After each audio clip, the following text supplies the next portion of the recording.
Well, I'm aware that we're running about half an hour behind, so I'm going to try and condense 10 minutes into 5 minutes, and I expect my other people after me will do the same.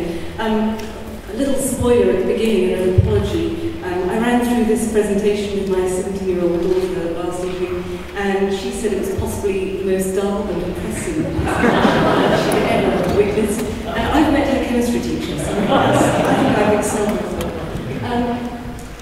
Just a little bit about Swindon Carers Centre first. Who are carers? I'll quiz over this. Carers are people who give up their own time to look after a family member or a friend who can't live independently, whether because of physical or mental health problems, or a disability, or a substance misuse problem.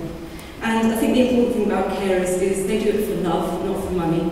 7 out of 10 of us will find ourselves being a carer at some point in our lives. And when that happens to us, we don't choose it. And in fact, it's a devastating blow, because it means someone very close to us is really struggling.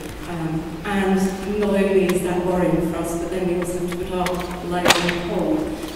So not a great thing.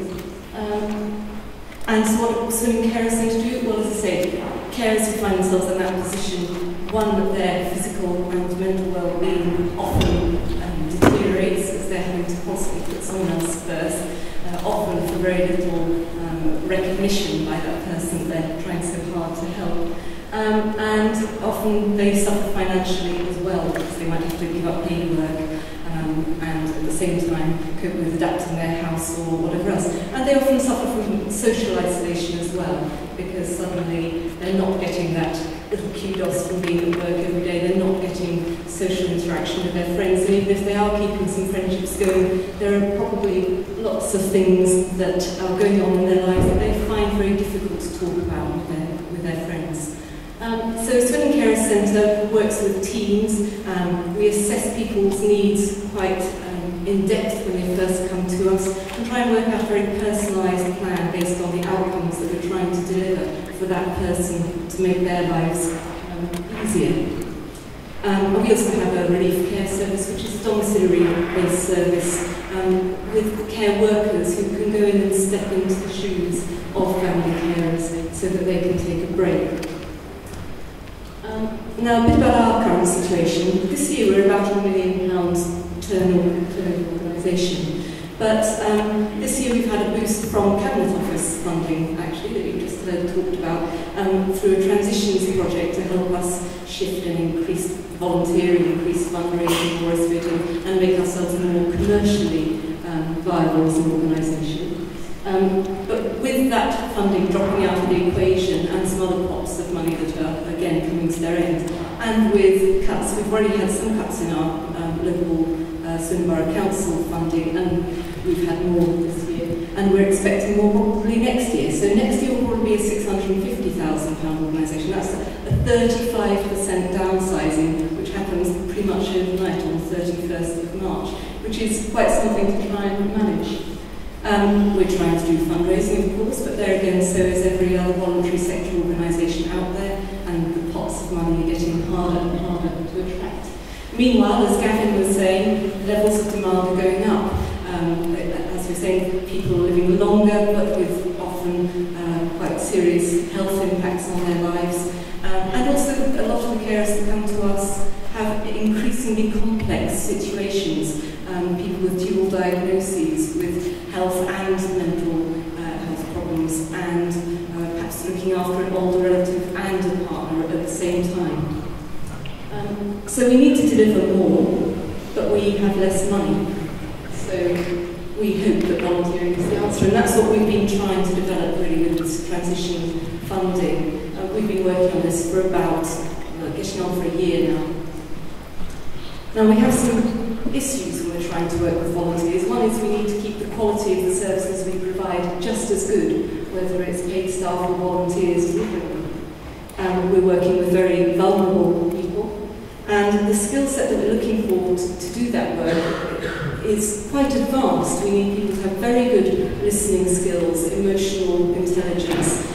We need people to have a wide understanding of how society works and the kinds of support that can be put in place for people, and we need people to be able to record information, to use IT, and so on. Well, hopefully that will get sorted out, because in a moment, one of the slides that we need. The other thing is that because the volunteers coming to us are, we can't pick and choose the volunteer. When you're employing people, you say, well, I've got this many years experience, I've got this qualification, you then interview some people and you say, these are the best ones, these are the ones I want. You can't hand-pick volunteers in that way. We have to make the most of whoever comes through the door and try and upskill those people to deliver the services that we have to provide. I want you to consider two possible ways of running something. Let's say we need a team of 3 full-time equivalent staff to deliver a support project. The first option is we can just go and employ those people, and that might be 5 people, 1 full-time, 4 part-time, something like that, and they'll probably stay the whole year. Or we employ, or rather, we try and attract about 10 volunteers. They'll probably all give a morning or an afternoon a week. We might be lucky, someone might do a whole day or 2 mornings a week, but then someone else might only do 2 hours every other week or something. So it'll probably be about 10 volunteers, and each volunteer stays about 16 weeks on average, we find. And just if you want to do the maths on that, that's about 33 volunteers that we're going to have to recruit and train over the course of the year. What does that do to the cost of delivering that project? Well, the recruitment, as you can imagine, doing 33 interviews instead of 3 costs a lot more money.